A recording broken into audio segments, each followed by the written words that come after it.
I'm out here promoting High School Musical, of course, my album, and just seeing the sights of Paris. You know, I've always wanted to come to France. I've never been here before, so just to be able to come out here and enjoy the sights and enjoy the people, it's what felt very, very welcome. It's a wonderful culture. It's interesting, you know. We of course have Disneyland in the States and in California where I live, and even though the rides are the same rides, they have so many differences about them. You know, like Phantom Manor, which is the equivalent of Haunted Mansion in the States. You know, it's all the whole storyline is different. It's a whole different twist.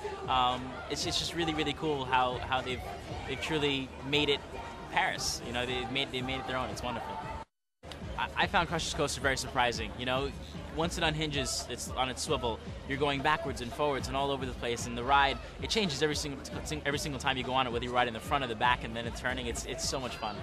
Rock and roller coasters, by far one of the best rides. Of course, Aerosmith. I absolutely love Aerosmith. And it's just the whole thing is in the dark. You know, so a lot of times you don't know where you're going. I think that's the best part about it. You know, it's really gets you going. It's an intense ride.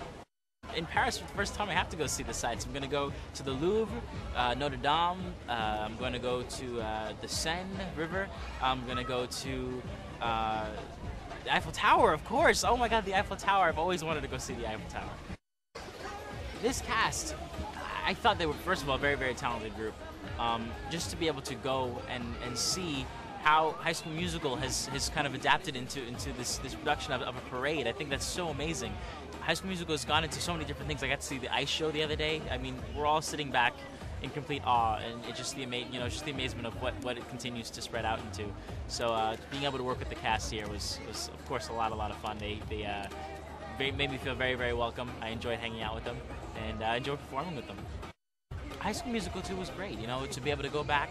I got to see my cast again, got to get with the crew again. I think that was one of the most wonderful parts, because when you're with the cast, you know, we see each other all the time during promos, but to go back to Utah and then see the crew again that you hadn't seen for months since the movie, you know, they're such a wonderful crew. Of course, singing, dancing, I've always loved it, you know, so to be able to go and go into another High School Musical was perfect.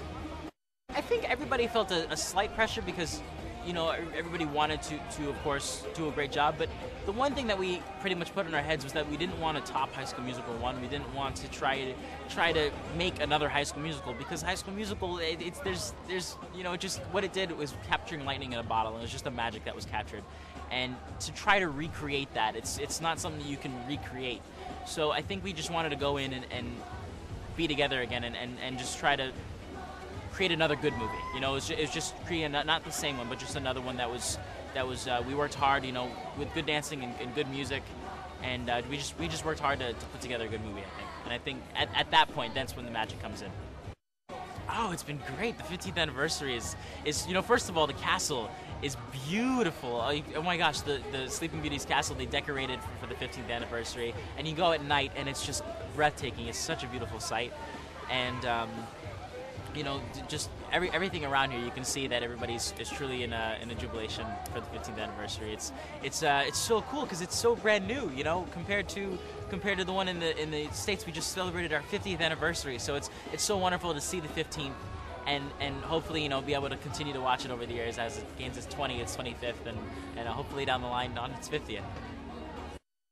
I'm going to be working on a second album, and I'm also going to be doing a movie in November that's an independent feature film, and it's called Metal Birding, and it's a motocross film, and I'm very, very excited to be doing this. You know, it's a great story about this young man who's it's a sort of coming-of-age movie that he's going through the struggle of sort of taking care of his family. You know, he takes care of his mom and his little niece and provides for them, and just the whole struggle of him growing up with this friend that he's also had sort of a little bit of a slight rivalry with as well.